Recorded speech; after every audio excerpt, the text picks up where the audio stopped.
their insurance, and this is how you do it. But even still, at least 15 minutes and telling them no when he gets done talking. Yeah. And you know what's going to come out of it? Maybe you got to find friends. Right, because he's not the one. Oh. We got to stop talking.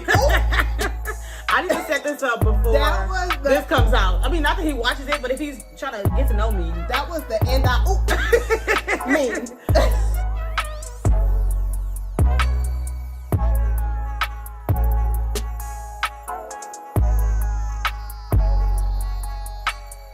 Hey guys, welcome back. My name is Ebony. And I'm Megan. We got bottles of wine, glasses. Something like that. Let's move the yeah, but I don't put on the edge. All right, welcome back to High Functioning Mess. We had a quick break.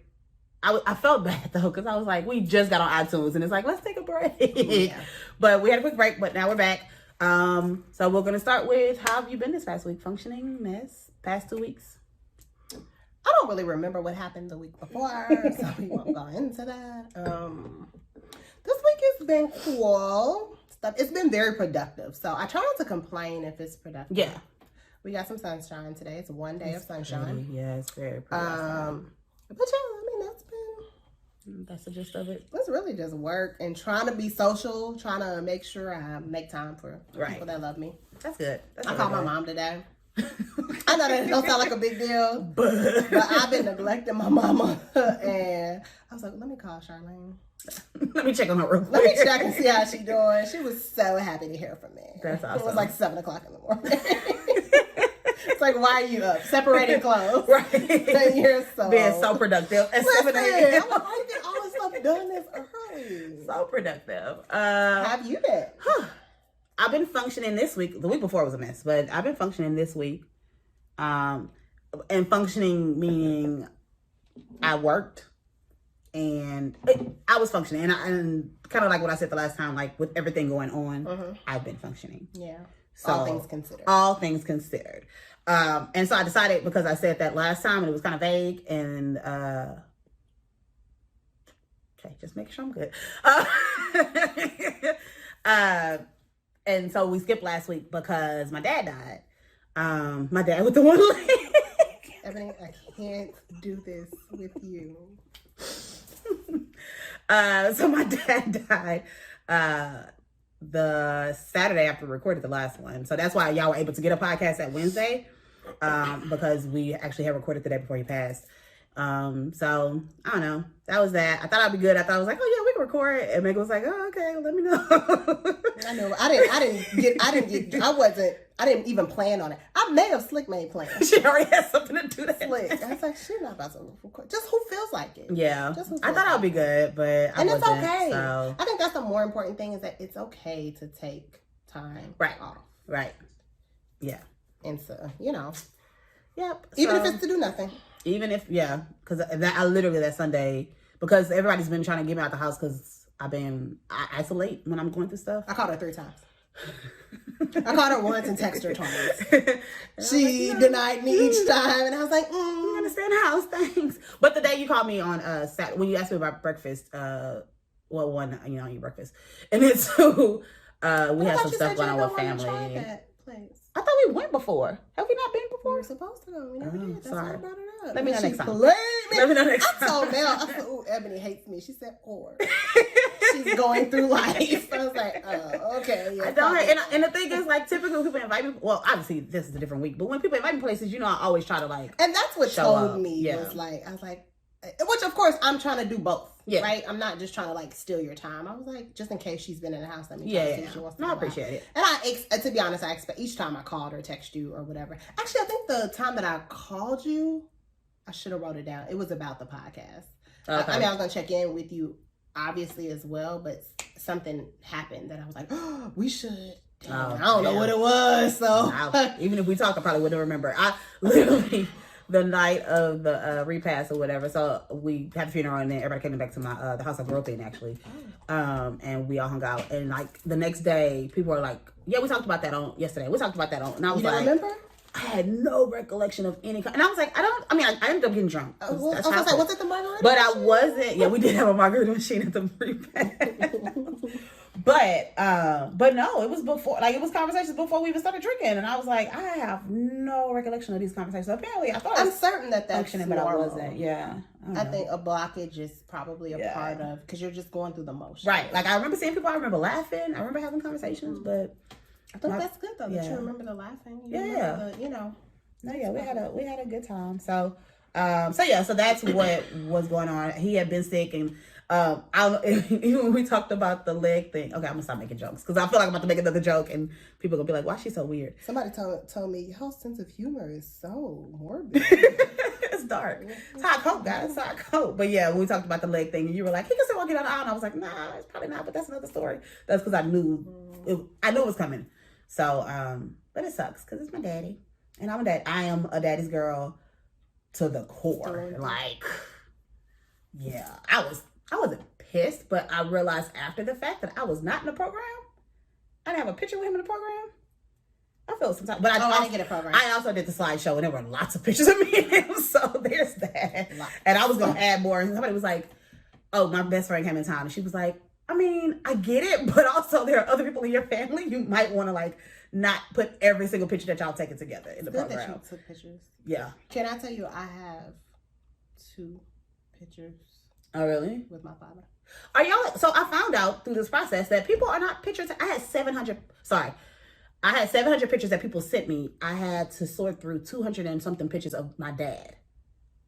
Because we take pictures. Is a blessing. We take pictures. That is a blessing. Yeah. And I feel and my dad loves pictures. Oh, that's good. Yeah. He like if you go to our house. Whenever we have our final pool parties, my mom is selling our house with our pool, so we got to get it fixed up. When we have our final pool party, it's like a wall of pictures. Like, he loves pictures. Anyways, but also taking them? Yes, he take them, and he loves. My dad loves pictures of his children. Oh, okay, yeah. He like them. If we send him pictures, like, he gets so My excited. dad thought it was flat though, so that's why.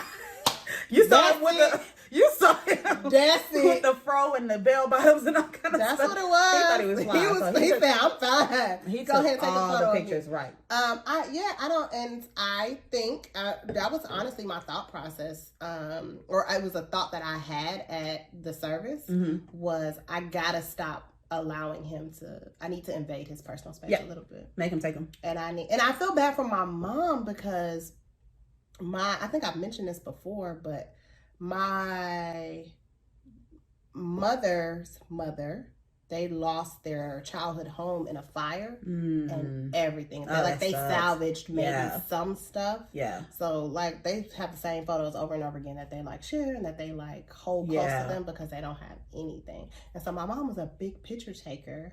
And it's annoying to us. And we're like, and she like guarded our kids like book with her life. And we're like, Mom. It's not that serious. And now I get it. Yeah. So, thank goodness, Sabrina bought my dad a digital picture frame years ago. And so we scanned all the pictures in. It's still a lot. Oh, God. I could tell so many jokes right now. Because when I was doing this slideshow, it was a lot of stuff. Family, death. They don't know how to deal with it well. But people were sending me pictures that I felt like were inappropriate. And I was like, I might as well get pictures when my dad was in Korea and or Vietnam. I don't remember which one he was in. One of them. But he used to always have all the pictures with all the Asian ladies. Like, I'm pretty sure he was smashing some of them. And then some of them was just like, oh, let's take a picture. Not even remotely appropriate. Not even a little bit. All right, we'll move on. Why would you put those in? I didn't do it. But the stuff that people were saying, I see your point. Okay, you said I might as well. My point was, like, why would you think I'm gonna put this in my daddy's slideshow? Like, that's dumb. I thought that. Oh, I don't want to make you cry, but what? No. That story that your cousin. My cousin, yeah.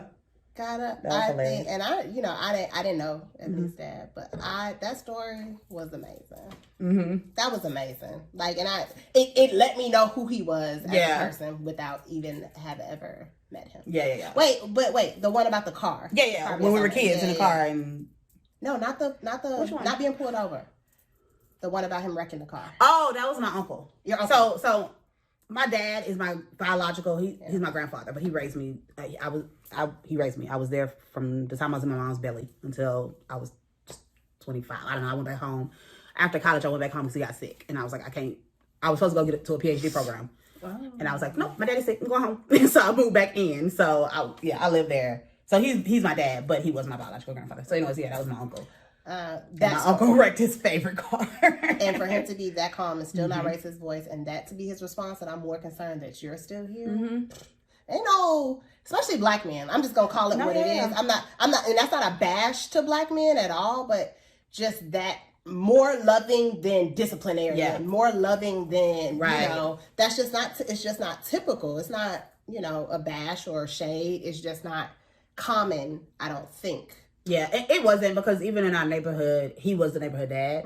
And my sister made a comment about, like, after he passed, and, like, hearing the stories and stuff like that, she was like, it's crazy because we loved him so much, but it's crazy to hear how much, like, obviously he was the best dad to us, but then when other people were like, no, but he was like a dad to me. Like, he was, like, the person I needed in my life. And it's like, oh, okay, so it wasn't just us. Like, he truly was just a good person. You know, because you have biases about your parents, of course, and you think, oh, yeah, my dad can't do no wrong. But, like, no, the neighborhood is like, no, that was our father.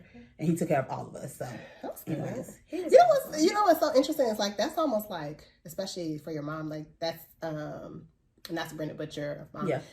Like a cherry on top to get a man like that. Like, we kind of focus on, like, how does this person treat us? And you don't know what they're going to be like as parents or as, she had kids already. Whatever. And But it's just like, oh, he treats me well. And not only to kids that are not biologically his, but also people that are strangers. Yes. I had to tell my exes they could not talk to him because they would keep stopping by. I remember you saying that, but like years ago, I remember you saying that before. One of my exes was like, I'm going to come by and drop him off some beer sometime. And I was like, no, you're not allowed. We don't talk. We have no relationship. He was like, whatever. Did he still go? Wow. He didn't. He stopped. He slowed down. But eventually. He did. Yeah. I was like, that's not okay. Like, that's not it weren't there. I wasn't there. Yeah. I still talk to my ex's family for a year after. Oh, yeah? But it wasn't like regular. It was definitely every holiday. The first year that we broke up, because that's what we had done for 3 years. Oh, okay. It wasn't. I don't do well. I didn't go see them. They weren't in the same city. If they were in the same city, I'm not going to lie, I would have. You would have popped up like, hey. And I did. One time, actually, we went. So I was in Nashville. We went to Memphis, like, as a girls trip. And I was like, well, I have to stop by and see my ex's family. And they're like, wait, what? I was like, I mean, I can't come here and not at least stop by and say hello. And they talked me and my friends' ears off. And then called my ex to tell them that. That's so funny. To this day, they still ask about me. Yeah. How's Ellaby doing? That's what they call me. Everybody's parents love me. That's funny. Yeah. So that was that. But you're getting through. Yeah. I'm here. I'm good. I'm okay is what I've been telling everybody. Because everybody, you know, everybody's always like, I don't want to ask you how you're doing, but how are you doing? And I'm like, I'm okay. This week has been fine. It has, I mean, it's one of those things where you don't want to like be like happy. It feels weird to be like, oh yeah, this is a great week, because no. But it wasn't bad, and I had no breakdowns, which I rarely have breakdowns. That is so funny. Sorry, I don't want to talk about like my dad's death the whole episode. Let me start there. But my friend, my business partner, had called me like every day. She called me every single day. She's a therapist as well, so of course, she's like checking in on me every day, and she knows me and how like I don't deal with stuff. And so the day after the funeral, she called to check in, and my best friend was here, and so she's on speaker. She's like, Eboni did well at the funeral. She did amazing. Because that's how my friend talks. She's so weird. And so my business partner's like, oh, that's so good. And I was like, what the fuck is well? Like, I broke down in front of everybody. That's not fun. It ain't good. It wasn't fun for me. Like, that's not well to me. Well, that's doing well for you, because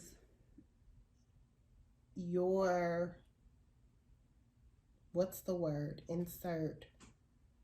Disposition? Nope. You're not... opinion, your perception of what well is keeping everything together. To me, that's unhealthy. Right. So I think that's what Elisa meant when she's, or your best friend meant when, like, that is normal behavior. And I think I was scared that you weren't, I'm being honest, so I don't mean to say this on here. I was scared that you weren't going to like let it out or release it. Did you say my mom though?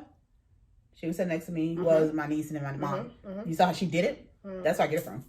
I know, but you said that, but you're also aware of that. I was pissed too. And you know, this is why, y'all, we gotta talk about this later. We gonna move on, because we gonna have a whole session when we cut this off, because I don't have time for this. Anyways, but yeah, so that's what was going on. Other than that, the catch up is what I told you I wanted to ask advice about So this is just and this is a complete segue. I mean, like a complete transition. It has nothing to do with anything.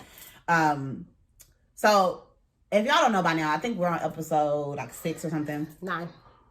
We're on 9? Yeah. Sheesh. Okay. We're on episode 9, I guess. We've talked about how I don't date I just don't hang out with guys like that outside of my male friends. Right? Because I have close male friends. I see them every weekend. Whole other episode about that's the reason why she doesn't. She'll need to.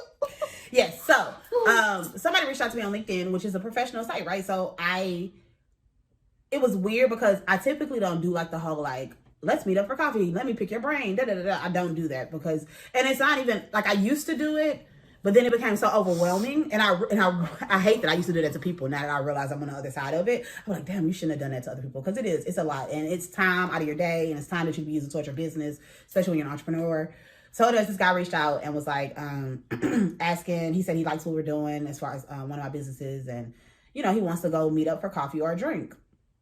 So, of course, I'm thinking it's work related and he's in sales. So I was like, oh, I don't want to do that. But then I was like, but also, you don't do things. Like, you don't hang out with guys outside of people that you've known for years. And so I was trying to decide if I should go. Like, I literally had the message open. This was last week. And I was like, okay, I'm going to just say, like, I wanted to know why he wanted to hang out. But then I was like, that's going to sound like standoffish and kind of rude, I think. If I'm like, well, why? Why do you want to get to know more about my business? Like, what can you do? Are we trying to collaborate? Are you just trying, like, because it was so vague to me. But then I was like, or you could just go out, meet this person, have a conversation with a dude that's not your best friend, even if it is work related. I don't know. I was trying to like mitigate like the annoyance I would feel when I went to go have a drink because I don't drink coffee, so it's gonna be a drink. So here are my and you're a professional, like multiple thoughts. Mm-hmm. It probably is work related because he's in sales. It was a very salesy, pitchy. Now he could have also adapted that personality. My brother's in sales, and even when things are supposed to be personal, he's very. I say to him all the time, "Why are your text messages so formal?" Like I don't understand. But to your point of still going out, I don't think there's anything wrong with breaking bread and having a conversation. Now, if he's trying to sell you something, you're going to be annoyed. Anybody's going to be annoyed. But if he's in sales in the healthcare industry, right? Which we didn't say that part. You don't know what could come from it. If I were you, I wouldn't do a drink. I wouldn't do a drink the first, like, without knowing. Typically, I'll tell people, like, maybe we could do a phone call. I would say multiple things. I would email back and say, hey, I appreciate you taking the time out, blah, blah, blah. If you find a polite way to ask, what do you want to talk about? If not, this is dating. This is business related. If you're unsure or you're not certain, put it on a time frame. Do coffee, go get coffee and get tea or get, whatever, and say, I've got about a 15-20 minute window in between sessions. But he's also African-American. I have no problem.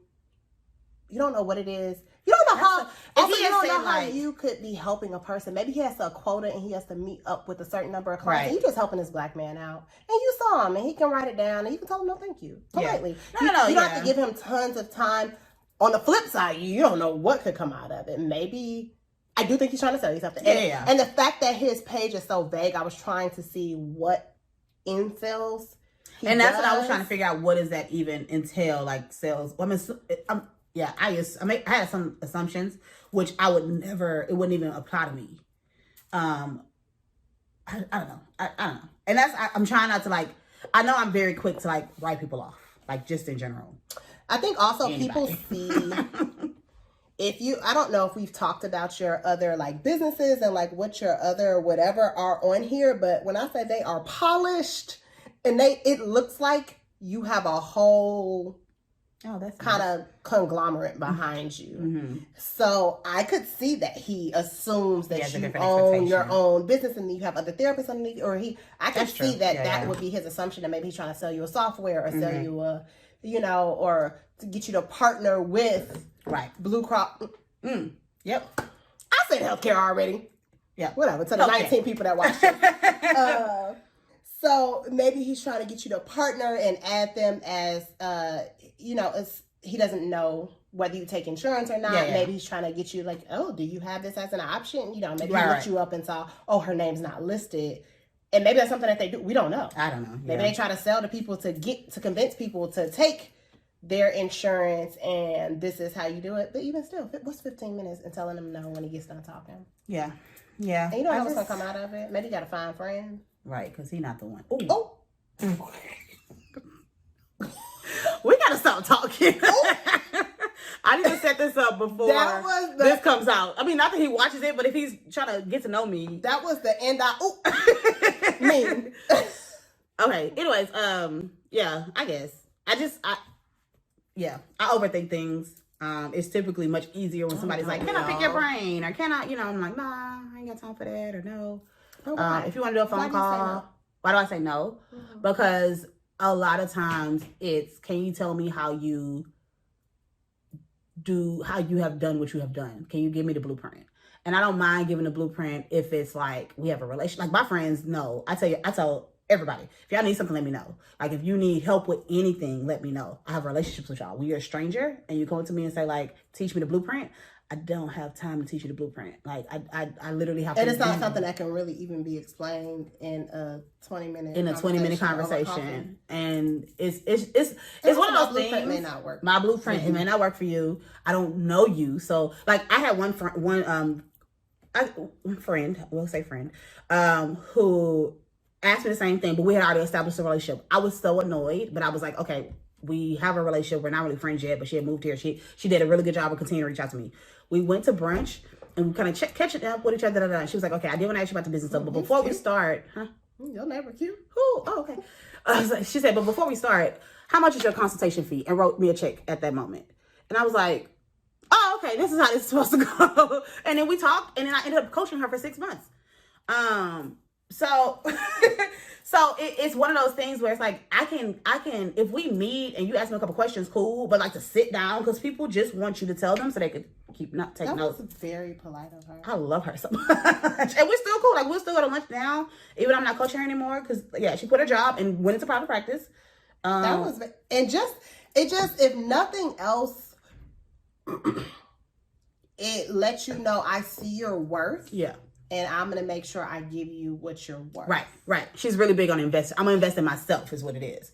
And I'm also not going to take advantage of your time. Or this friendship. Yeah, exactly. Or this. And most of my, like I said, people that I've known, and I met her because she's a therapist. So that's the only reason we had a relationship. But people that I've known, if anybody wants to start a podcast and I'm like friends with, come sit with me. That's what we're doing. Right. If you decide you want to start a business, my friends know you cannot tell me that you want to start a business, because you're going to get all the text messages, all the articles, all of the resources I have. I'm going to give it because we have a relationship.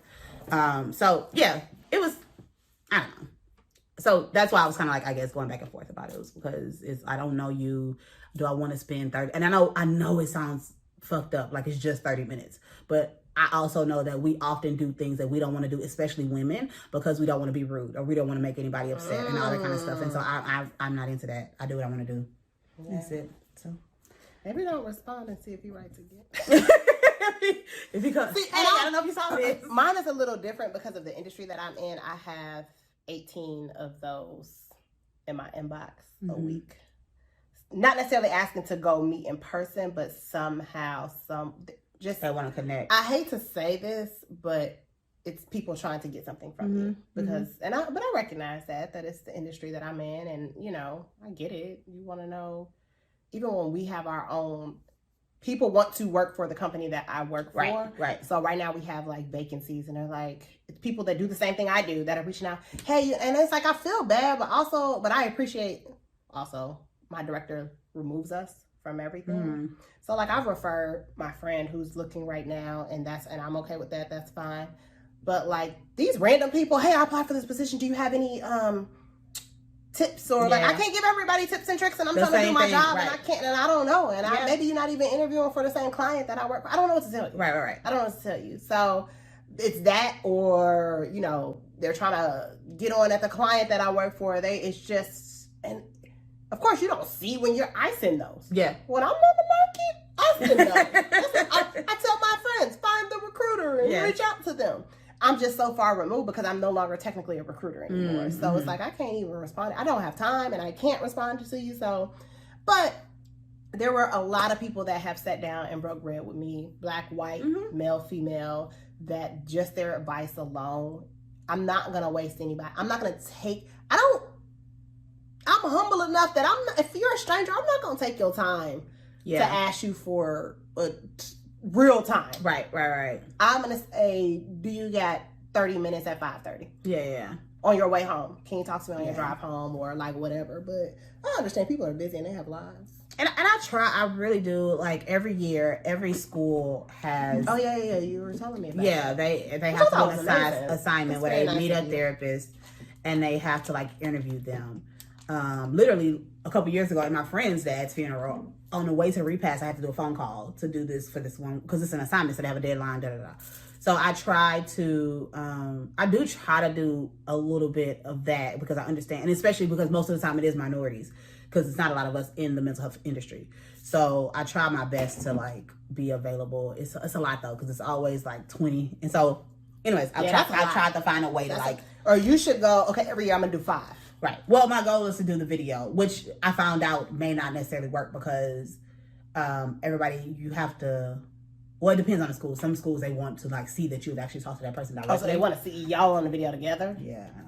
That makes sense though, because they want to avoid people doing it. Yeah, because I was like, I'll do a video and answer all the questions, and then you can. I would just say, if 20 is the actual number, I don't know if you're over exaggerating or not, but if 20 is the actual number, I would say do 5. The same way people give out scholarships and whatever else throughout the year, and then hey, so sorry, I don't have the capacity for this. I've met my 5. Sorry, that went down the wrong way. So, WTF is going on with you? Yeah, my life be so boring. That's not true at all. That's very true. House dating, house Taco Tuesday. Oh wait, do we say Taco Tuesday on here? I can't remember. Okay, just want to make sure before. Yeah, because I told him that was his name. Okay, just making sure. And then he asked me for the link, and I said no. Because I don't even remember what I say about people, so I'm like, I can't. I mean, that's cool. Okay, it's still doing what it's doing. I don't know. What is life? I'm single, so somebody asked me the other day. Not the other day, it was a couple weeks ago. It's like, but are you single, or are you? And I was like, I'm single and dating. Oh, damn. Where were you at when I needed to answer that question? I'm single and dating. I mean, because I don't feel like I'm remotely really close to. So much would have to change, right, for me to feel like you're actually headed toward a relationship, right? Yeah. But I'm also this gonna sound, y'all gonna say Megan need help. Probably for the first time this week, I've started to feel like, and I think it's because I've been so busy at work, and so now I can kind of understand how guys are like. That's the last thing on my fucking brain. Yeah. Because I'm so focused at work, I just be like, I don't really care. I don't feel like, and I enjoy coming home and having time to myself, to not have to think about like, oh, let me hit up such and such. Yeah. That was more out of like boredom. Like, nothing else going on anyway. And why this person not hitting me up, or I want to go here, I want to go to this restaurant, I want to go. When you don't got time or you're tired, right? I don't care. I don't want to see you or your funky whatever. I mean, I saw him recently. I saw him a couple of days ago, at the beginning of the week or something like that. Tuesday. But I did not see him Tuesday. I saw him last weekend. And it was fun, but to be honest, we were so tired. Like, we enjoy spending time, but we go to sleep. I'm gonna be honest, like, we be tired. Bro. And I used to get on him so bad, and it's like, oh, I get it now. Especially because I started working out as well, so I really, and I don't use I'm about to start. She waited till the challenge was over to start. No, I'm on it, okay? On it. I ain't lost no weight yet, but I'm about to get there. I'm about to be fine for the summer. Summer body loading. But just between that and like, I just don't have the energy, and then trying to meal prep and trying to like, just be like, oh, hey, how you doing? Like, I get it now. I get it, to be honest. Okay, that's good. So, WTF is going on with you? Well, that was my whole catch up. Okay. That's why you made me think LinkedIn. That. Yeah. LinkedIn, because I just went straight into it when we talked about the function and the mess. But that's all I got. Nothing else is going on in my life. I'm working. Hopefully, everybody cross their fingers that we have some big opportunities coming up with melanin and mental health. So, hopefully that works out. But other than that, that's all I do is work. So that's my life. Work and hang out with my friends. That's pretty much it. It's a great life. Some people can't even say that. I enjoy it. I'm planning some trips. So that should be fun. I went from not having anything to do, any trips planned, to I have potential trips in May, June, July, and August. Dang. For speaking engagements or personal trips? Just personal trips. But hopefully, if whatever happens, I'm going to switch one of them out and it'll be a speaking, like a paid event. So, yep. That's what I got going on. That would be nice. Mm-hmm. That's the goal. I come so much for you. Look, when I start asking, hey guys, do y'all want to come volunteer? Come hang out. But yeah, so any takeaways from a couple weeks ago? We talked about balancing everything. Actually, yes. That's good. So that's probably one of them is just, I have this thing where I think that what is it? What's the saying where you talk yourself out of something before you even get started? And so it's a lot of things that I think I don't have the capacity for, or I, whatever. But in reality, you just try it and then you let it get in where it fits in, and then you figure it out. I was telling Ebony that I have to, because I work out my training 3 days a week. So part of that is sacrifice, right? So in order to be able to record or enjoy a Friday, and I don't do much on Fridays anyway, but I work out 5:30, 6 o'clock, 6:15. I get up at 5:30, sorry. With my trainer on Fridays. That's balance. Yeah. Right? I know I want to do my 3 days a week. He no longer does Saturdays. And I get it done. So I think, I don't know if it's a takeaway, but I'm more, it's a lot of times it's not even a takeaway. It's just, it's more knowledge what's at the forefront of my brain because we just talked about it. Yeah. So the takeaway is I realized I balance more than I realized. I thought I was just going with the flow, and maybe they're synonymous. I don't know. But, but I do want to work on not talking myself out of things. It's possible that we may have to change the day that we record. That's a sacrifice to balance it, but it's you're still balancing it though. The old me, I feel like though, to be well, let's just not, or let's go less days a week, or let's go. But it's no, you can do this. You can just figure it out. Even if it means it's flexible, or even if it means it may change or whatever, you can figure it out. And so I get deterred a lot I'm intimidated by having to balance things, I've realized. I'm about to look at my favorite quote that has to do with that. So, just because what you're saying makes 100%. We sometimes spend so much time trying to decide if that's something we should do, or no, it's going to be too hard, or da da da da. And what it sounds like you've learned, and a lot of people need to know, is that whatever decision you make, your life will adjust to it. And so a lot of times we're just no, I can't do it, or I don't know if I have time, or I don't know. And so if the answer is I don't know, then try it and see how your life adjusts to what it is. The entirety of life, from infancy, from being a baby, from being born until you die, is trial and error. Yep. The entire thing. So try it. Yes. Give it 30 days. See if it works out. If it doesn't, adjust, tweak. Try something else. Yes. Oh, I couldn't find the quote fast enough. But basically it's saying that whether you, it's not a right or wrong decision. Whatever decision you make, your life will adjust to it. Man, it's a really good quote though. I think it's by Jim Rohn. If y'all want to look it up. It might not be. If you find it, let us know. If you find it, let us know. But it's a really good quote, just basically saying, we spend so much time in this decision-making state. And that's the difference between non-millionaires and millionaires, or CEOs and things like that, is that they make a decision and they go with it. And that's also a big thing in leadership. You don't have to make the right decision. You just have to be the person that's going to make a decision. That's all. That's it. And people trust you more when you make a decision. And stand behind your decision. Even if it does fall short, you can say, well, that was the best decision I could have made with the information I had. We can now adjust and move on.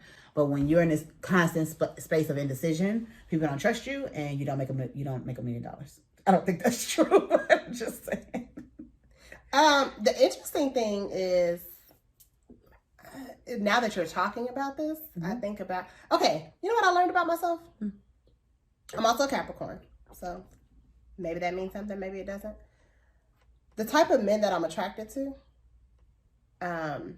I associate them with leaders because I'm so attracted to leaders. Not saying like, I want to go after every CEO that's not what I'm saying, but that's attractive. Yes. Those character traits are also what I'm a good leader. What makes up a good leader? Those character traits is what I'm attracted to. Yeah. So probably because they do that in dating. I think about how much of a turnoff it is for a person that can't make a decision. And I'm indecisive. Let's say that. I want the world to know. And maybe it's that balance that I'm attracted to. I'm a very logical decision. Right. Don't not just anything. No. And pick something like a logical, thought out decision. I go, because that's where that's where you leading in this situation or in this relationship or whatever comes from. To me, I don't want to do the work. Right. I'll let you make the decisions, but it's got to be logical decisions. But anyway, I think about how much of a turnoff it is for a person that can't make a decision. Yeah. Because then I can't trust you. That's the part. It's hard to trust someone who's always kind of hemming and hawing and not sure. Yeah. But if they just kind of say like, this is what it is, then it's a lot easier. And also to add on to that, I'm indecisive, but I'm indecisive because I'm weighing the logic behind both options, right? And then sometimes it's like, well, I don't know because this one has good reason and this one, and then I'm stuck. Right. I'm not just like oblivious, kind of like indecisive. So somebody that can partner with me and help make the decision or make the decision for me based on like that's my other piece of my puzzle that I need in a partner. Yeah. Therapy. Teach you all of that. Helps you with all of that. I mean, if you got a good one. I don't know what your person doing. Yeah. I don't have a takeaway. But I think what you said is very valid. Like just do it as opposed to like thinking that you don't have the time or the energy or whatever. Just try it and then adjust. I think that's how I live my life, though. I'm always like, we'll see. Let's just do it. I talk about my business partner a lot because we spend a lot of time together, but she is always frustrated with me because I'm such a like nonchalant person, and I'm so like, it'll get figured out. Like, it'll be fine. Like, and she's like, no, we need to plan. Or we could just do it. And I felt the way about the podcast. Megan was talking about this podcast, and I was like, but we could just start. Like, why do we have to do all these things? Like, let's just start it, and then we'll go. I mean, ultimately, it worked out, but I still had to. I pushed it back for as long as she let me push it back. I did, and I was like, "Do you not want to do it? Because if that's the case, then I can." She probably asked me that 3 times. Let go of it, but like, we can't keep saying like, "Okay, we got to push it back a month." Okay, no, not November. Let's do January. You know, like, no, this is never gonna get done. All the ducks had to be in a row, and for me. It's never going to be in a row because I'm a sort of a perfectionist, right? And we all know that is 100% true. That all the ducks never be in a row. That's what we tell ourselves because it feels better. Jesus. So that's why I know I have to be action oriented. I have to do things like if I have an idea, I got to do it today. Because if not, in a month, I'll be like, "Oh, what was that idea?" Even when I work out with my trainer, I yelled at him today. I was like, "Stop! Don't start the timer. You know, I gotta like practice it first." He was like, "What are you talking adjust about?" What you do. Yeah, he's like, "Just go." Especially, it's only things that, okay, hold on. It's only stuff that's like coordination. Also, I had surgery on my ankle, so sometimes I'm scared and I need to test my ankle out. And so, which is fair enough. And he lets me do it. But so this exercise was, you had to step up the step thing. And whatever it's called. She's not a trainer guy. Not at all. And then I had he had the resistance bands, which were pulling you back, like they were connected to something, and I was in there. And then you were just going, it's like with your feet going up and down on the thing. It's so hard for me to start. And I get anxiety when he starts the timer. And so he was like, "Are you going to try it, or are you just going to sit there and stare at the step? Like, and I was like, "But you got to stop the timer." He was like, "Megan, what?" But turn the timer off first. I can't do it with the clicking in my ear. He's like, okay.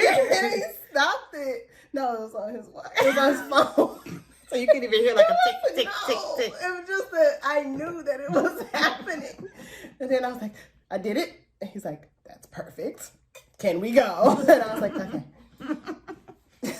So you need to practice round sometimes. But I just let my anxiety for everything get the best of me, when in reality, I'm certain that there are times where if you just jump in, it would be better. I just don't. I'm going to be honest. I believe 50% of the time. Yeah. That's true. Like, if you just jump in, you're going to work out.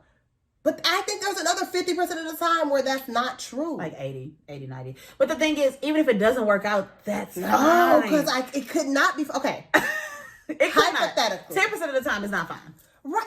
Can we just accept, if you just admit that I'm good. Yeah. It's not fine sometimes. And if it's something that's important to me, or I'm scared I'm going to hurt myself, right? I don't want to risk. Like, what if, and of course this comes from me breaking my ankle, right? That was traumatic. I don't want to go through that again. And it's painful for me to do certain things. So I want to check to make sure that it's not going to hurt, which it did hurt. I want to check that, but I pushed through it. We know that I can only do certain exercises so many times, and I have to, whatever.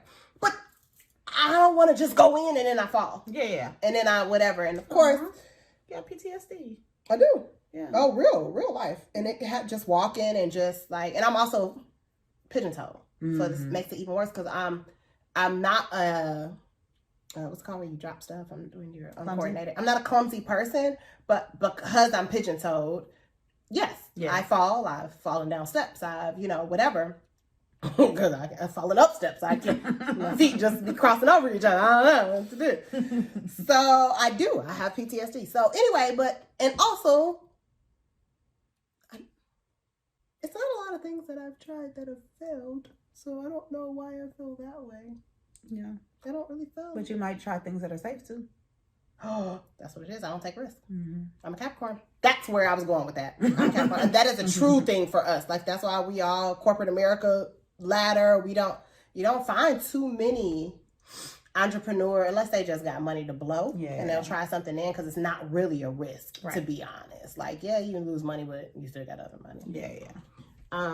So that's why it's nice to have friends and it's nice to date people that bring that out of you. I'm way more spontaneous than I used to be. But I think that comes from a place of need. Like, what do you mean? I need a vacation, so I don't care that it's not planned. Oh, okay.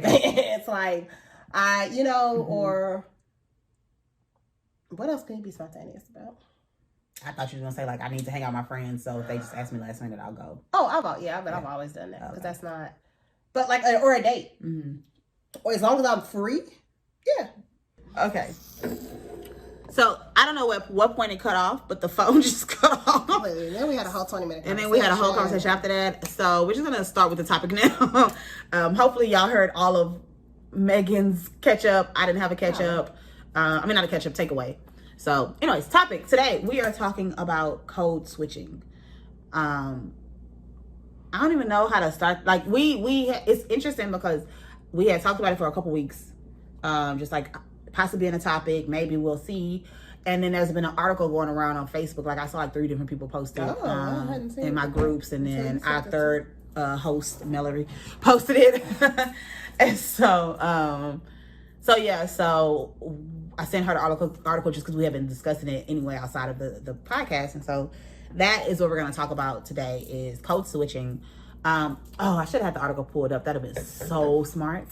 So I can actually... I was about to say, it's in my phone, but this is not my phone. That's not the phone. That's your phone. It's the wrong phone. But yeah, so I wanted to pull up the definition of it, just in case. I feel like most of people that watch the show they're probably minorities. So are your text messages still connected to this or no? It's a different phone, yeah. But it should come up because I literally read it right before you got here, and here it is. Because I hadn't read it when I sent it to you. I just sent it to you because I saw it had a definition and I saw it had like some stuff. Grand. So it's and I saw it was based in the UK too. So I was like, it's not quite the same, but I feel like it's the same. Same. So code switching, the term code switching was originally created to refer to specifically to linguistics, the way we speak. And so code switching is where the speaker alternates between 2 or more languages, language varieties, or informal mixtures of languages, all within a single conversation. So it's basically when you have to switch. It started off with when you have to switch the way you speak, or the language that you use based on the environment that you're in. It's specifically, it happens more often with minorities. So women or people of color in certain situations might code switch to fit into the majority. Or for example, which is the example that they use in the article, is you're on an interview. You speak differently in an interview than you would speaking to your homies. Yes. Or whatever. Or at work in general. Exactly. So, and I also went into like conversations about even more than how you speak, how you act, your body language, all of that. And it's interesting. I don't work in corporate America, but I've definitely code switched just in general, just in life. But we're going to, I guess, start talking about like career-wise, and then we'll kind of move into some other areas. I know you have a story you want to tell. Well, also I want to add on. So they continued and they talked about, that's how it started originally. Yes. Now it's hair. It's the way you dress. It's the way you carry yourself. These are all added on because we're an entire culture. Right. We're an entire, like, whatever. So, and as you get criticism for living or being a part of your culture in the different situations, you learn to adjust. Even though it's okay for the Kardashians to walk around with cornrows, we cannot. Yes. I really struggle with this specifically, my hair. Because in between my appointment, which is on, 2 weeks from now, I was like, oh, what am I going to do with my hair? And I was like, oh, I'd love to just go get it braided real quick, just like some quick feed in, straight to the back. It's easy. I can work out with it and not think about it. And I was like, girl, you can't wear that to the office. It makes me angry every time, even though I know this and it's been my whole life. Right. And I work from home most days. Yeah, but the 2 days I go into the office, you can't go into the office like that. Anyway, what is life? If you put them in a bun, it don't work. I could. Okay. I was like, I don't know, because I work for myself, but I can make it work, but I don't do that either. Even though I work for myself, I still don't. Like, I really want to do like different cornrow styles. I don't do it. Even though the majority of your clients are African American. It makes me nervous that I'm not professional enough. We'll get there. We'll get there. Well, that's close with me. Yeah. She claims she don't have to. No, that's my point. That I do it. I do it even though I don't necessarily. And you have do it with to. your own kind. Because I still want to be professional. What is life? I will. Who said it's not professional? You go to work with my natural hair, and they always are so complimentary and nice. Because I don't know. I guess they just be like, oh, I love. When I tell y'all my therapist has a new hairstyle every time I see her, and I love it every time. And honestly, it makes me so much more comfortable. Yeah. And we also talk about this. We talk about the troubles of like, I have to work my workout. I don't do anything the days after I work out. I don't do anything. I stay in the house. Yeah. All day because I can't go anywhere because my hair looks a mess. And having to deal with that. So what'd you ask me? Do I want to do? Well, you said you had a story. You had a recent situation. Oh, okay. So mine is a little bit more intense. I mean, I've always worked in corporate America, and that's always been a thing in corporate America. Right now, with this current job, it's a little bit more intense because I am a consultant sitting on site at a client. So it's not just, oh, I don't want my company to think I'm such and such. We also have to keep the client happy, and we're worried about. So I had a situation where he's not our boss, but he's like our direct contact, and whether or not we have the account, 75% of that is based on what he thinks about us, right? As a company. Granted, we're under contract. They can't just cancel the contract, but still. And he's first of all, he's a minority. He's a person of color. He is not African American, but he is a person of color. And he says to me, so we're just talking, we're just shooting it up, and I had never like visited him and like sat down and had a conversation with him, and I was like, I know I need to do this. And he goes, oh, let me give you some feedback that I've been hearing, blah, blah, blah. And he goes, and in his defense, I think this was his way of trying to show that he had my back. But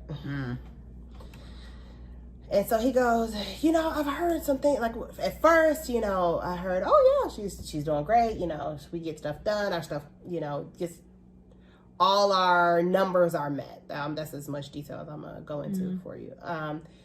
And he's like, then, you check in a couple months, and he said, I've been hearing that same thing, that has not changed, but people have mentioned that, she's just not the friendliest person. which A is trash, right? Because when I say I'm super close with a lot of my direct client, like customers, I'm super close with the ones that and I know this because I give off the same energy that people give me. Mm-hmm. So what you're saying is, for anybody that has said that, it's because you're dry to me and I'm giving you, and I'm not kissing your butt. And so therefore now we're doing the same thing. Mm-hmm. But now I'm the one that's not friendly. Right. Because I'm not smiling and goofy and bubbly. Bubbly is a word, which I hate the word bubbly. I've had people describe a person's personality. Oh, she just wasn't bubbly enough. Like that was a feedback when I did agency recruiting. Yeah. And we would get feedback from hiring managers. And I worked with a bunch of women. I was a woman-owned business, and it would make us because they need to be bubbly. You would not use that word to describe a man. Right. That annoys me. Right. But because I'm not giving you that, which is really, to be honest, it's not even based off of like, well, I'm gonna give you what you give me. I want you to feel comfortable. And so if that's your personality, if you're very business is business, I'm gonna give you business is business. Right. And I'm not gonna go out of my way to be extra. Like I can read a room. Nothing's worse and nothing makes me cringe more than a person that can't read a room or can't read a person's personality. Like, girl, he does not feel like being bothered right now. You in his face and he's trying to push you out of his office. Like, I'm going to give you, hey, I know you're super busy right now. Can we take care of this? Blah, blah, blah. But the ones that are I've sat in people's offices for 2 hours talking about their kids and like whatever, because that's what they give me. So the fact that I knew that anybody that left that made that comment, now, I do have resting bitch face, okay? It is what it is. I've talked about it often. I've gotten Botox for it. It is what it is. But that's not who's saying that, because your only interaction with me is not walking past me in the hallway. You have a conversation with me. If you know who I am, I'm a consultant. I'm a contractor sitting on site. So if you interacted in order to know who I am, you would have had to have a conversation with me. Right. It's not like somebody's going, hey, that girl there, she's your whatever in this position, right? She's not very friendly. You don't know who I am unless you know who I am. Right. So that means it's based off of our actual interactions with each other. Mm-hmm. So the RBF is null and void. Okay? But I'm just like, oh. Also, I'm going to take it with a grain of salt. I'm not going to say he's a liar, but he over-exaggerates stuff sometimes. But I was just like, who could have possibly told him that? Yeah. The other annoying thing is that a lot of the clients, because I work with the engineering group, and a lot of them are also people of color. Because that's just what engineering is. So I feel like it's probably also more of a sexist thing than it even is color. Yeah. But anyway, long story short, that's why I'm wearing my hair no cornrows. Because then I look like an angry black from the hood. Right.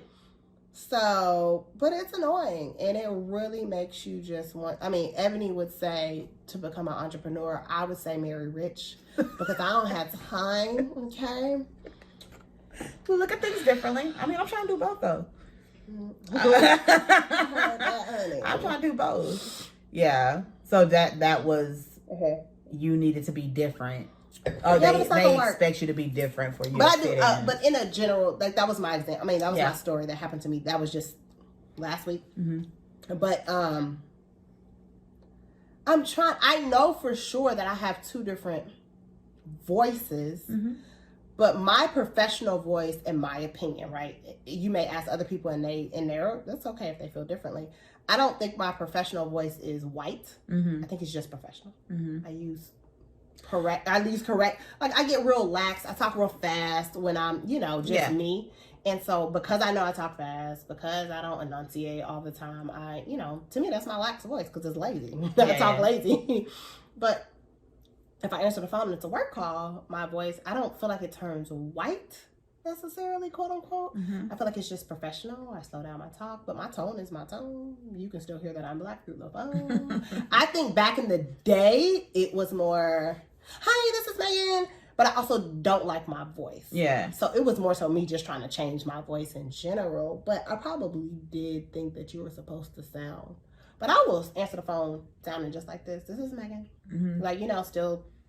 Yeah. But I think it's interesting. It's good that you're able to identify like I can be professional without sounding white, because most people put those two things together. Right. Most of the time when we talk about how do we sound professional, it is, oh, you talk like a white person.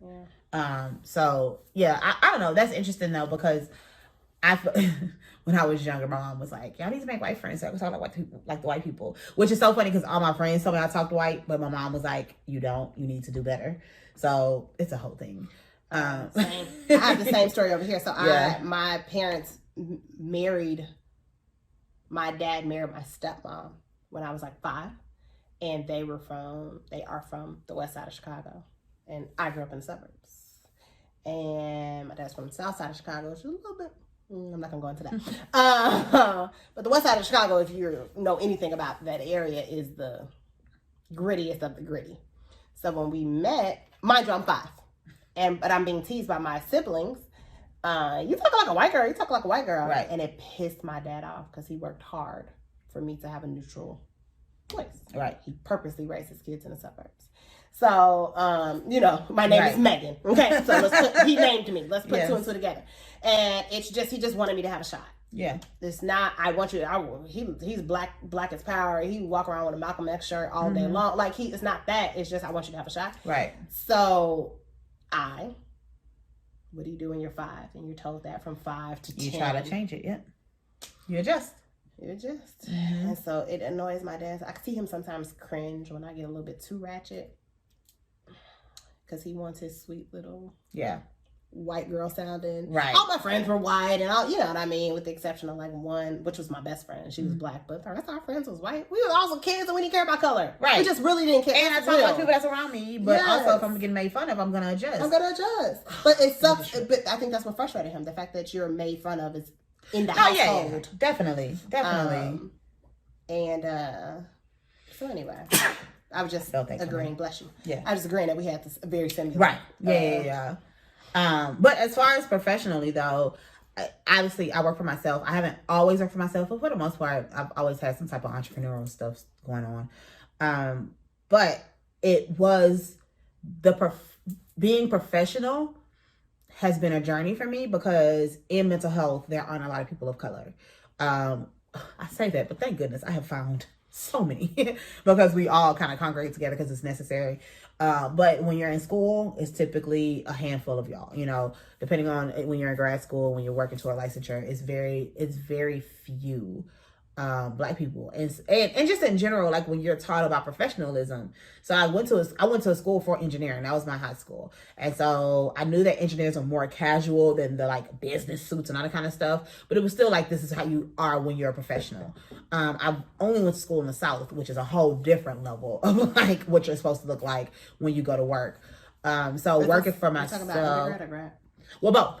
I'm sorry. Talking about engineering. High school. High school was engineering. High school was engineering. Undergrad was psychology. It was a HBCU though in the South, and then grad school was a white school outside of Houston. So there were multiple examples of professional, but like you had I said, the reason why I say the South is because I feel like the South is way more conservative, and when we're talking about work, it's still like you're supposed to wear stockings and things like that. Like that was a thing when I was in college, and so no. Okay. That's interesting. That's also went to HBCU in the South. Right. That's very interesting, because my friend who went to grad school, which wasn't an HBCU, but she went to grad school in Alabama, and it was the same. Like one of the guys in their program cut off his dreads because it was like, you can't start interviewing with dreads. And I don't want to say, let me go on record by just saying that was not my experience. Yeah. Some of my friends may watch this who went to school with me and go, no, girl, it was. You just won't pay attention. You're from up north, so you weren't even thinking like that. I wasn't thinking. First of all, I'm going to do what I want to do. But I felt like I learned a lot of professionalism from my school of business. Was very... Did you have to dress up once a week in like business suits and stuff? It wasn't a have to, but it was. Oh, no, you had. It was, you couldn't go to Wednesdays was supposed to be our... And that was something I experienced through high school. You can't walk through the door. I wish that was something we experienced. In high school, I was in an organization. The tuition I'm paying. First Wednesday of every month, we had to wear professional business attire with stockings. Every other Wednesday, we had to wear dresses. That's trash. Yeah. So this is just in my upbringing of like, this is what a professional looks like. And of course, this is before social media and all that kind of stuff. So even natural, like, trust me, I didn't want to go to natural. I did not want to go natural. Going natural wasn't even about me. But it was always like, you know, the what they call it, the game, side swoop with the bump or something. I can't remember. One lady on the show was like, you do the swoop with the bump. That is the token. I never heard that before, swoop but that with the bump. is the token. But yeah, so look. exactly. If you're a Black girl, you have the swoop with the bump, and that was it. So I always had an idea. My professional photo on LinkedIn. My professional photo right now, we have a I gotta talk to you about the photo shoot. We have a photo shoot scheduled, so I can have. We just gotta move it. We'll talk about it. We're not canceling it. We'll talk about it. But yeah, so my professional photo right now for therapy is me with straight hair. I have not been. I've been natural for over 2 years now. Is that a thing for you though? A lot of people feel like they want whatever look to represent how they look at the time. Now I do. I mean, at that time my hair was straight though. My hair was relaxed. Much. I just feel like it's still me. So for me, because people act differently depending on your hair, how your hair looks. And so I don't want people looking at my picture and seeing a relaxed girl and expecting that. And I come in there with this big fro or whatever. And it's kind of like, also trash. Yeah. I want everybody to know that that's also trash. But it's life. And my job is me. Like I have to sell myself. So if you come in, and even as a speaker, right? I go and speak, I send this picture and I walk in and this is happening. I mean, and I want it to not matter, but I don't know. I understand. But even that, I can see more than if I am looking for a therapist. I don't feel like that the service that person is going to provide is going to be different based on whether or not they have straight hair or curly hair. I'm not saying that it depends on your. But it also depends on your beliefs around straight hair and curly hair. It depends on your beliefs around professionalism. I don't have any. I have clients I mean, that's good, but I have clients that the fact that I'm a marriage counselor and I'm single would be an issue. But even that, I understand more. But that's then your beliefs though. You have to let them have their beliefs though. Versus, she's like, well, I don't get it. Because a person's characteristics or being married or not being married, that's literally experiences versus not experiences, right? That is logical, and I understand that. I could be bald because I have cancer. Like that, it doesn't change like the service that I'm going to provide or my walk of life. You being married versus not being married is your walk of life. Like we have two different walks of life or whatever. So maybe I can argue that my hair, whether I'm married, not married, is not gonna change. It's not like because you're still the same person at the core. I'm still the same person whether I'm married or not too. No, but it's not that you're a different person, but I can see the argument. Obviously, I don't agree, the situation with my counselor, but I can see a person going, insert whatever. You haven't had to wake up with this person every single morning, every day. I could see them making that argument versus insert whatever dumbass thing about somebody's hair. And I'm not saying I believe you, and I know that's the thing. I just want to point out how dumb it is. I don't know if it's a thing. Let me start there. I've never had a client say like your hair was straight on the picture. But do you think that's your own assumption, or have you experienced that? I know that people have beliefs around hair just as much as they do around relationship status, just as much as they do around job. That's just what it is. Like, that's just the reason why you won't wear braids to work. Because, people have beliefs around if you wear braids. What does that mean for you as a professional? So as an entrepreneur, the fact that my pictures of me with straight hair, and I never have straight hair. Ever. Like, you're not going to catch me. You probably once a year, you might see me with straight hair. So because this is not something that I would normally have, yes, it seems like it shouldn't be that big of a deal. Because, like, it's straight hair. It's not that big of a deal. But if you have beliefs of like, oh, yeah, she looks like a professional. She looks like, because whatever you've been taught, whatever the society has told you about straight hair versus natural hair, if that's your belief, I can see how you could walk in and be like, oh, yeah, I didn't expect that. And then the next week, oh, her hair is, like I can see how that could end. Again, nobody's ever said directly to me, but very few people have ever said directly to me about me being married. They ask, but very few people have said directly to me, oh, I can't see you because you're not married. I've had like one or two people. But I guess what I'm saying is, I'm not saying anything. I get what you're saying. It just doesn't make sense to you. I have been approached about my hair. Yeah, it just doesn't make sense to you. I have been sat down and told that it was years ago. Mm-hmm. And it may not be true, but it's you have a traumatic event like that happening, you learn. People but I have literally been sat down and said, hey, your hair that's not really a professional hairstyle, whatever. And I was like 20, whatever. And I'm only using this specific, this is specific to you and what you do, right? And the reason being is I've been a Black woman looking for a therapist, right, before. And if I have a preference one way or the other, my preference is I walk in and I feel a certain type of way. I feel more comfortable with somebody that's natural. Or I feel comfortable and that person doesn't have that when I go in. Even if I feel that way and then I sit down and I talk to that person, because you're going to have the session regardless. Right? You're here. The first. So if I like you regardless, even if it's not what I thought, definitely, then I wouldn't like that. That's why I'm so confused about this situation. I guess I feel like, sometimes when you walk in, if something has triggered you or you already kind of have a negative, whatever that is, it can impact how you relate to that person. I think about like the people always talk about how even with men, different men approach you depending on how your hair looks, right? If my hair is straight versus my hair natural versus my hair in like long weave or whatever, it's different types of men may approach me and talk to me. So I think because of whatever perception you have regarding their hair, so if you walk in and you see me, you expected to see this one thing, you see this, that could immediately be like, oh wait, well, wow, okay, that's not what I expected because like her hair was straight, whatever. Again, you would hope it's not that big of a deal, and I don't think it's been that big of a deal. I haven't like struggled in my practice because my hair is natural and not straight, but I could see how that could be a little shocking. And then now I've already have this little bit of like discomfort or whatever the case may be, or judgment or whatever. And so as we talk, it may not feel, it could impact you. I don't know if it does or if it doesn't. Point is, I'm getting new headshots. I don't. Yeah, as you should, by the way. Just also, and because it's who you are and it's whatever. Right. But I guess I just don't. So my therapist's hair shots are older. She's relaxed. Her hair was longer. It was whatever. I don't think she's still relaxed. I can't tell, but she's cut her hair. She's not relaxed anymore. I don't think. But it's just different every time I go. Yeah. But again, I always equate to the reason why I'm so confused is because the majority of your clients, they are black. So So I know I'm gonna get the same. JB, regardless, she could literally have cancer and have a scarf on her head because she has no hair. Like it's just that would suck. I get that.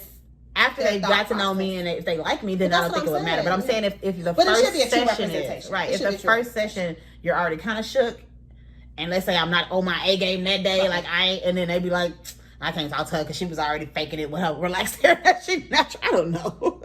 Like I said, I don't know if this actually happens. Just my personal opinion, we have no way of knowing. No, definitely is not. That it is probably in your head. I mean, it is what it is. My pictures are what my pictures are because that's all I have.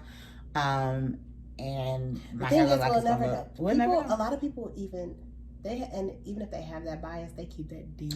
Yeah, they're not gonna say anything. Nobody's gonna ever say that out loud. Yeah, but I think that's my point of professionalism versus being authentic.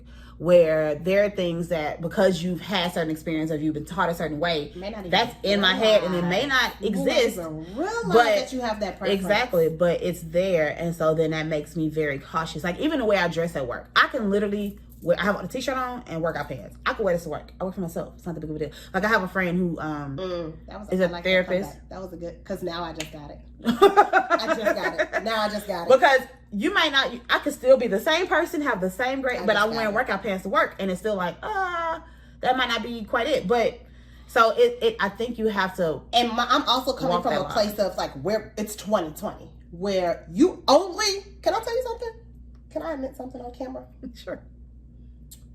My natural hair journey is recent, and even being natural, I wear my hair straightened, because that's how I prefer. I love curly hair. I don't have time or the patience. Yeah, it's a lot. I got real curls. I got two different textures combating with each other, and I like the sleek look because that's my personality. I like sleek press lines. I don't do a lot of print. That's just who I am, right? It's not I want to look European thing. Maybe it was back in the day, but now it's not, right? Yeah. I, for a long time, felt not included just watching commercials, because it's this wave of natural. McDonald's commercial, all the commercials that they target towards Black people. Right. It's always a Black girl with the natural curly hair. It went from mixed girls with curly hair, and now they're like, okay, that's not really what the people want. They want real authentic Black, and it's never a Black woman with straight hair, even though we had our whole little. Well, that's the thing. It's like, but we really weren't. Now that it's like true representation, and it's cool. It's a fad for marketing people to put Black people and stuff. We were one in a blue moon. So yes, I'm not arguing that. When y'all were 90s, out there, it was we straight. Were out there, but it was once in a blue moon. You see a Black person in a commercial or in an advertisement, and yes, but their hair was straight. To your point.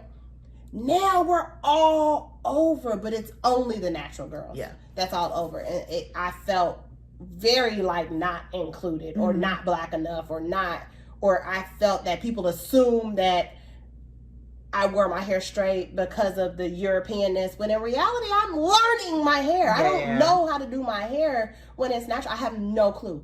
I saw my curl in my hair for the first time in my life last year. I had no clue with my curl pattern, with my texture. No clue. I didn't realize that I had an actual full curl. I thought it was just gonna be wavy and just like when my hair is wet, is a real curl. I didn't know that. No, yeah, that's part of the reason why I went natural, because I didn't know what my hair looked like without a relaxer.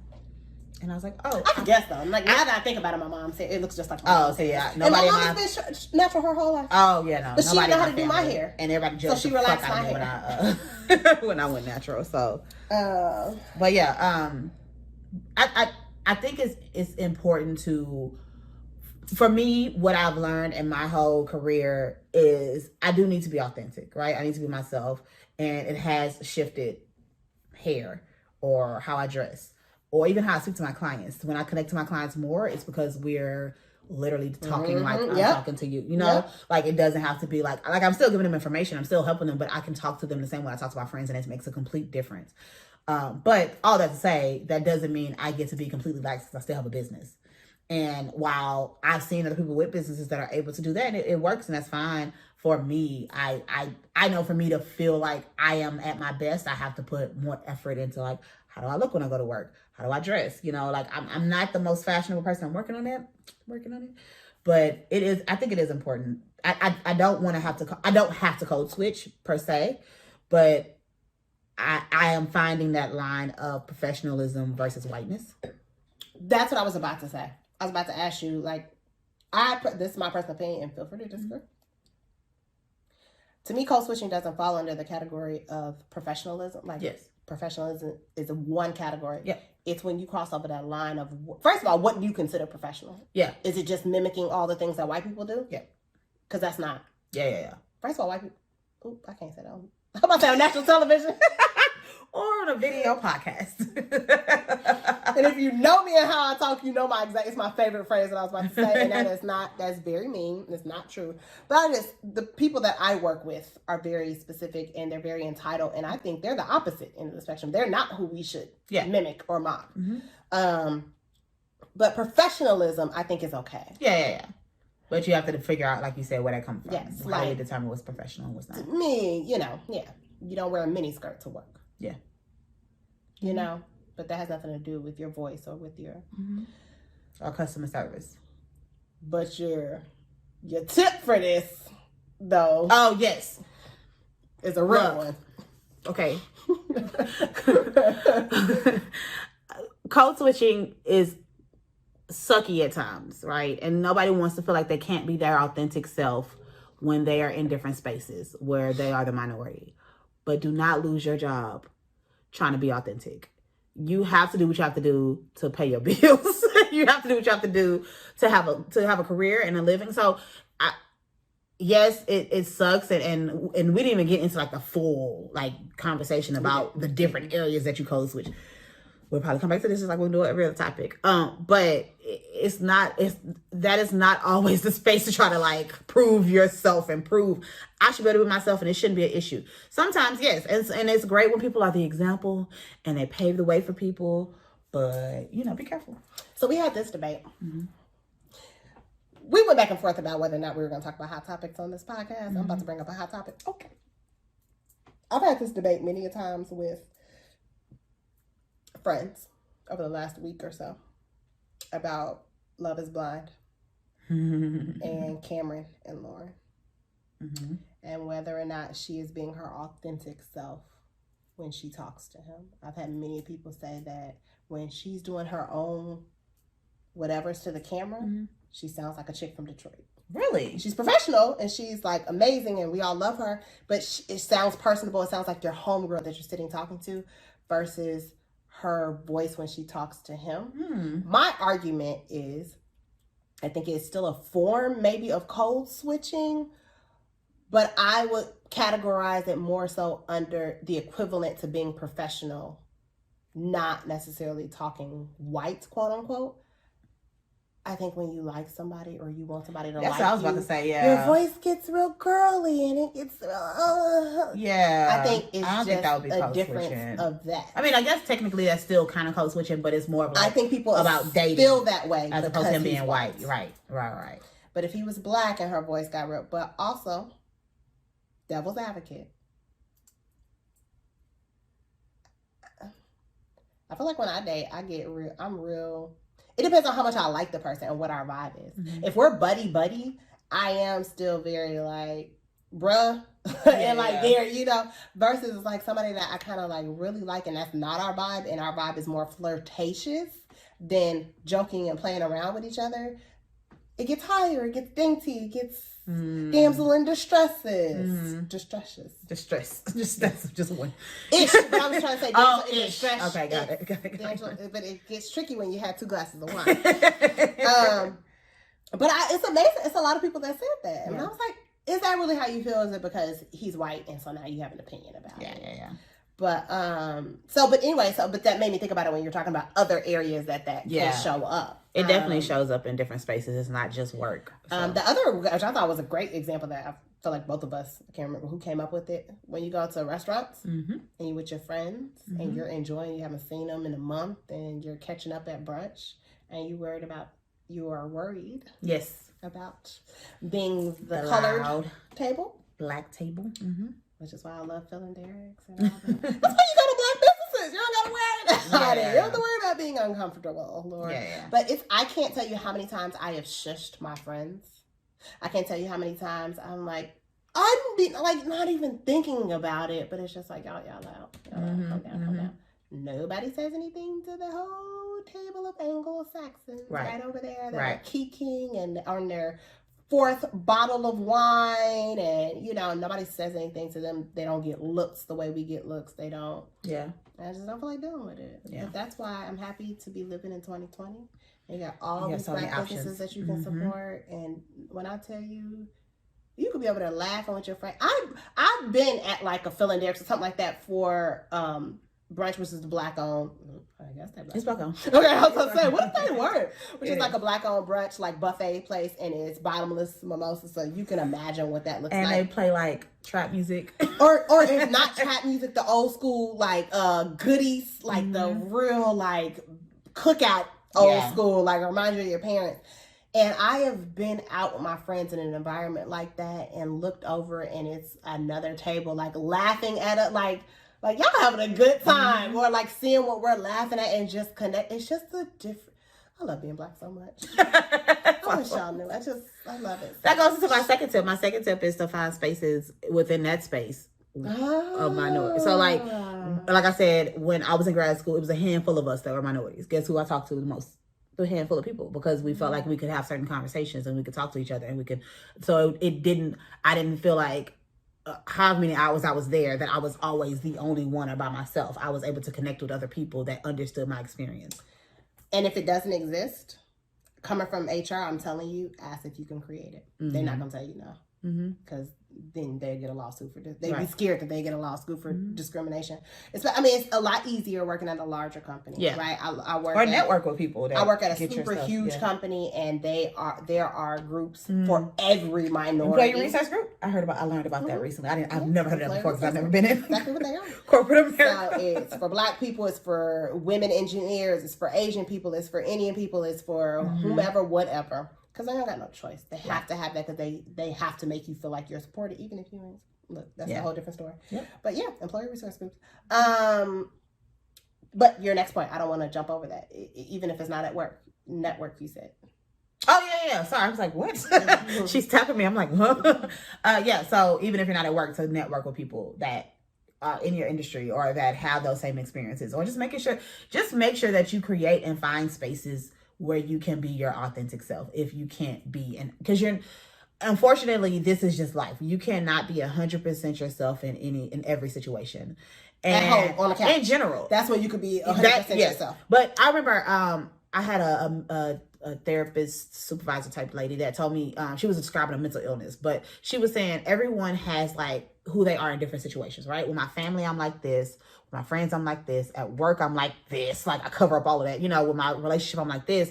Nobody is like this with everybody. Like, and people that are, it's a mental diagnosis. I'm not gonna put it out there, but people that have to be like the same person in every single situation, that tends to show that you don't have boundaries and that you don't understand how to what's so respect interesting different about relationships. That? It's just, I mean, it's not necessarily connected to this, but I think about my two best friends. Mm-hmm.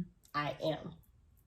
Maybe this much is covered up. Yeah. Because you take everything. Right, certain things you take to the grave, but it's literally, that's 3%. They get to see everything. Yeah. They see everything of me. And that is why we are that close. Definitely. Right? So that's interesting how true that is. But they're the only people I can say in life that see. My parents don't see that. And it took time to get there too. 100%. People with the mental diagnosis. One friend is from 6th grade. Right. You meet them and all of a sudden they're giving you all the things and it's like, whoa, I don't even know too you. Much. Yeah. So way too much. Yeah. So just finding different areas for you to be authentic and recognizing that real life is you can't be 100% yourself in every situation, and that's okay. That's fine. So let me see if I have a tip.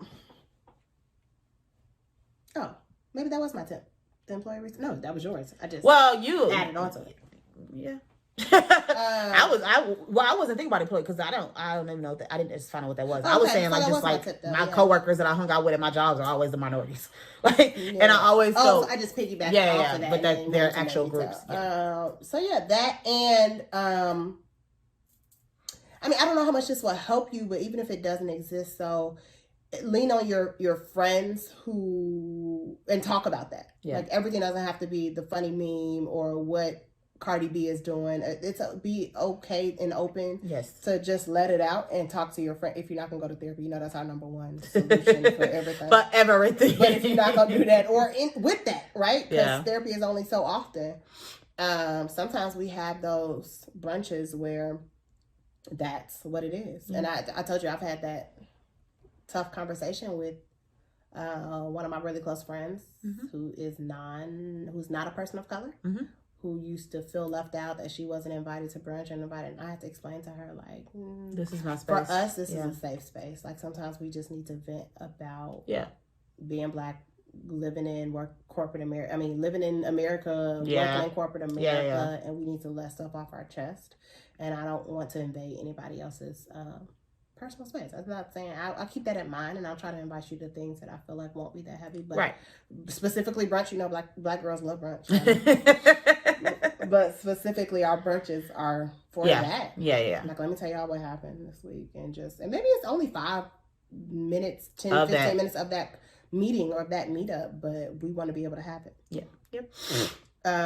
Sorry. You're good. I don't know what's going on with my nose. It's the wine.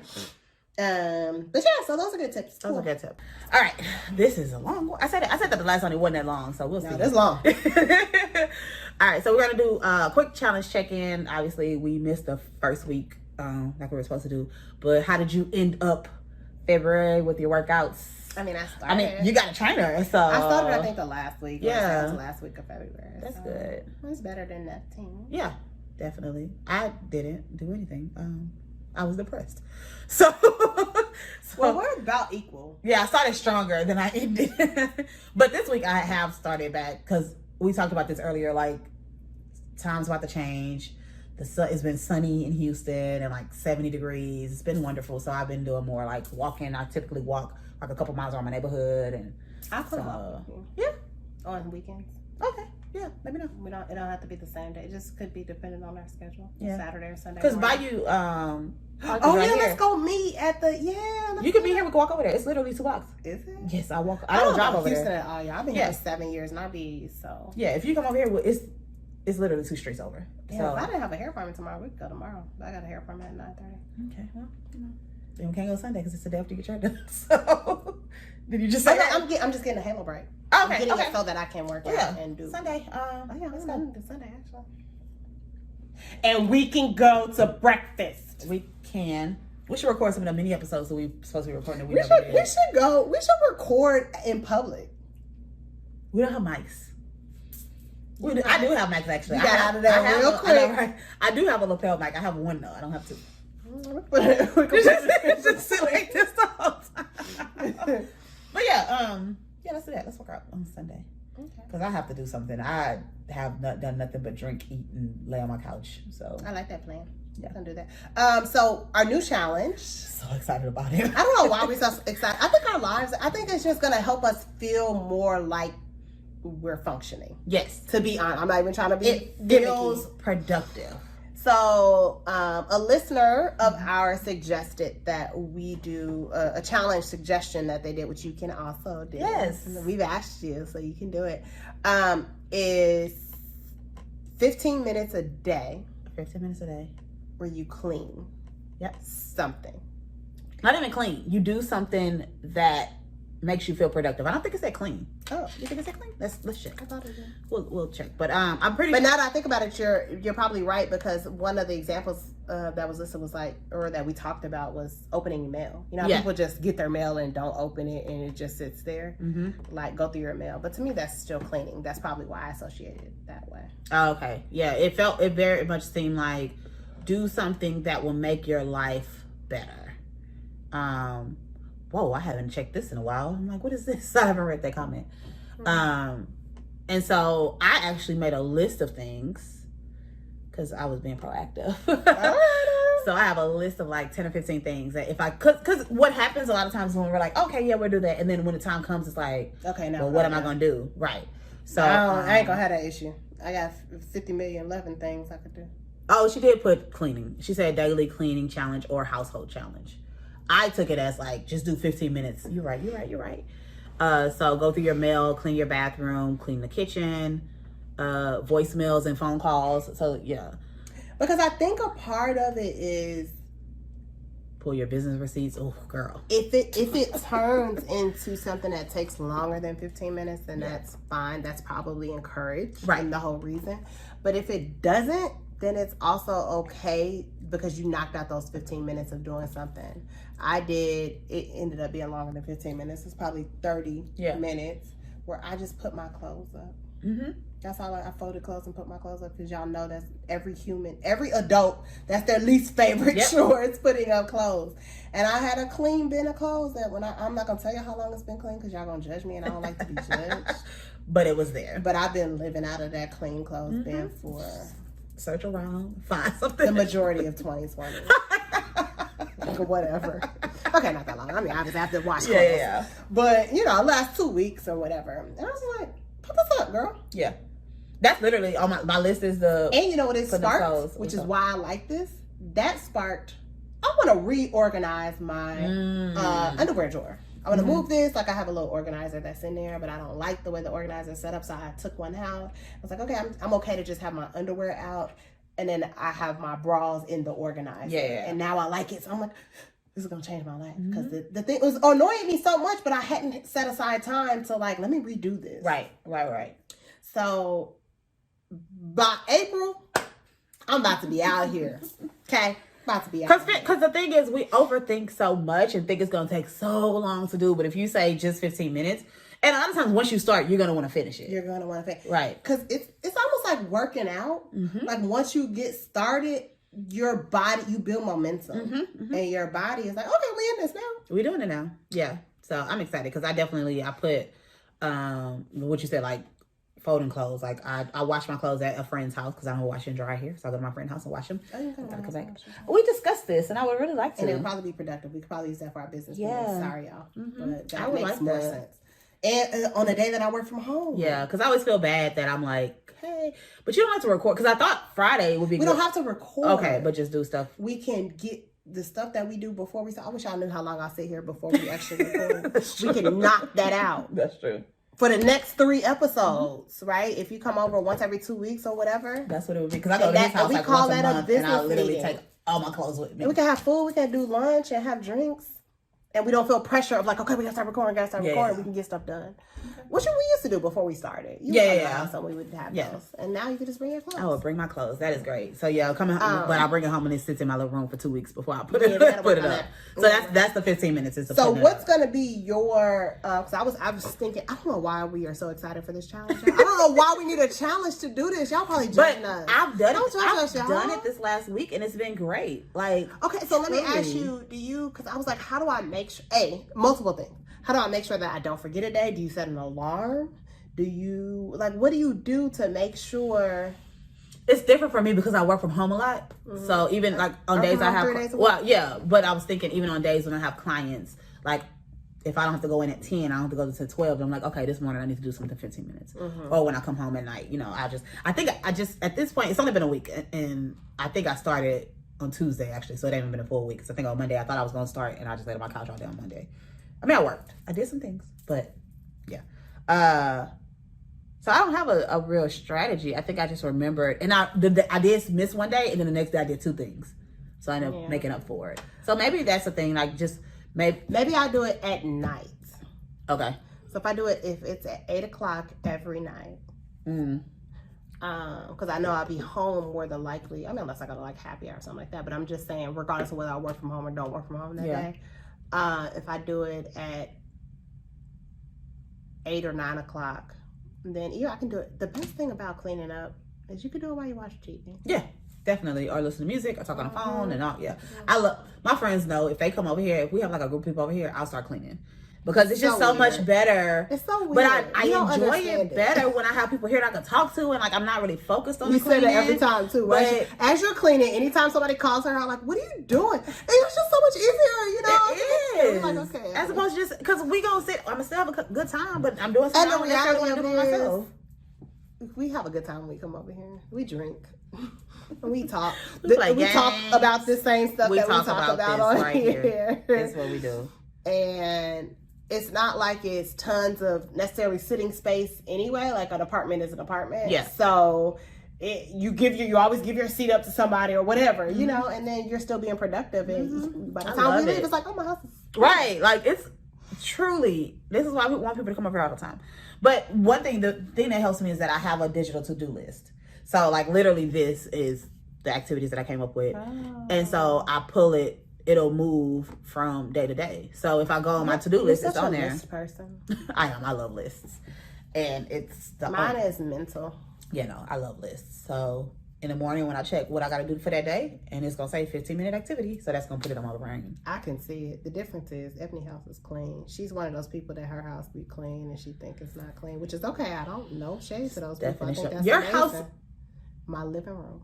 Oh, look at where you at right now. We in the living room, we in the dining room, okay, and I still have stuff sitting around. This is not clean.